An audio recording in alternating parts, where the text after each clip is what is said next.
Ben, c'est une crise parce qu'on a des gens qui sont soumis à des conditions qui les amènent à bouger. Je parle que c'est pas de leur propre plaisir, bien évidemment. La chose étant, si on regarde du point de vue de l'histoire et même de la préhistoire de l'humanité, on n'a jamais été aussi nombreux sur cette terre. Mhm. Et franchement, on n'a jamais eu si peu de migration. La plus grande migration qu'il y a eu dans l'histoire de l'humanité, c'était quand, au 19e siècle, et c'était les Occidentaux qui, après la révolution industrielle, il y a eu une explosion démographique, il y a aussi des difficultés économiques. Donc c'était les Amériques, c'était l'Australie, c'était l'Océanie, c'était aussi le colonialisme. Donc il faut le rappeler cela. Sauf aujourd'hui, évidemment, tout ça est dramatique.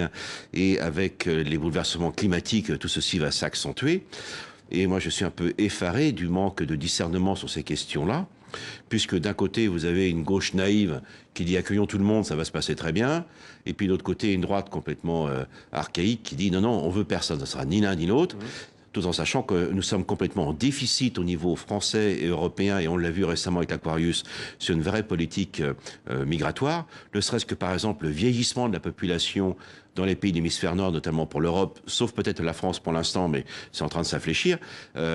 L'évolution, c'est aussi avec des jeunes, c'est aussi avec de la formation.